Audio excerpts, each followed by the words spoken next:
না, দেখুন, আমরা প্রচন্ড আত্মবিশ্বাসী। ইন্ডিয়া জোট কেন্দ্রে সরকার গঠন করবে। এক্সিট পোল আমাদের আগেই জানা ছিল গদি মিডিয়া কি প্লে করতে যাচ্ছে, কিছু কনকপ্টেড এবং ভেস্টেড ইন্টারেস্টেড হয়ে তারা এনডিএ জোটকে দেখিয়েছে একটা ক্লিন সুইপ করার মতো।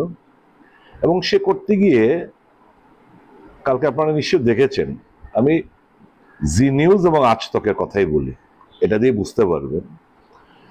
আমরা সবাই জানি হরিয়ানায় 10টা সিট রয়েছে। এখানে বিজেপিকে দেখাচ্ছে হরিয়ানাতে 16 থেকে 18টা সিট বিজেপি জিততে চলছে হরিয়ানায়। সিট কটা রয়েছে? সর্বমোট 10টা।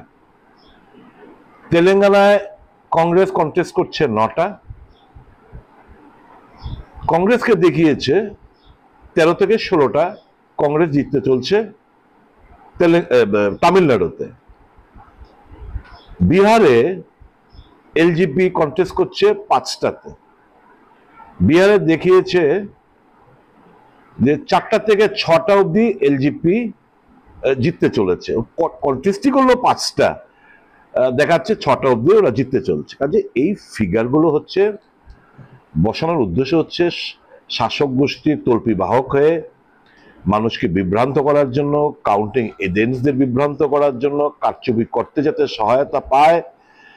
একটা স্নায়ুযুদ্ধ, এই স্নায়ুযুদ্ধ যাতে ইন্ডিয়া জোট হেরে যায় সে উদ্দেশ্য নিয়ে ওনারা করেছেন।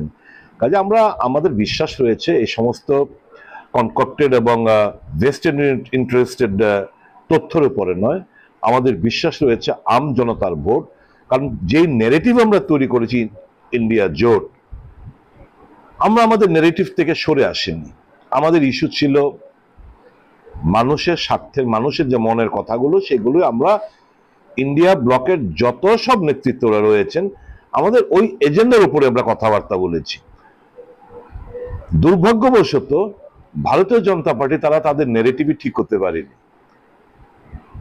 তারা হিন্দু মুসলমান, মন্দির মসজিদ, শমশানঘাট কবরস্থান, মঙ্গলসূত্র ভ্যান্স, মহাত্মা গান্ধী থেকে শুরু করে এই সমস্ত ইস্যু নিয়ে ওনারা মানুষকে বিভ্রান্ত করার চেষ্টা করেছেন। আমরা যাতে আমাদের নেগেটিভ থেকে সরে আসি, কাউন্টার দেই, ওনারা চেষ্টা করেছেন। কিন্তু আমরা আমাদের মূল ইস্যু থেকে আমরা সরে আসিনি, যেগুলো পাবলিক ইস্যু। কাজে আমরা খুব পজিটিভ নোটে আমরা নির্বাচনটা আমরা মানুষের কাছে আমরা নিয়ে যেতে পেরেছি। মানুষের উপর আমাদের অগাধ আস্থা, বিশ্বাস। এইবার Modi has been badly exposed. আসল নগ্ন চেহারাটা মানুষ বুঝে গেছে, এবং যত নির্বাচন যতগুলো ফেজ গেছে আস্তে আস্তে তার নগ্ন চেহারাটা বেরিয়ে এসছে। মানুষ তাকে ঘৃণার সাথে প্রত্যাখ্যান করবে এবং বিজেপিকে একটা সমুচিত জবাব দেবে বলে আমাদের বিশ্বাস। Sir, what do you think? What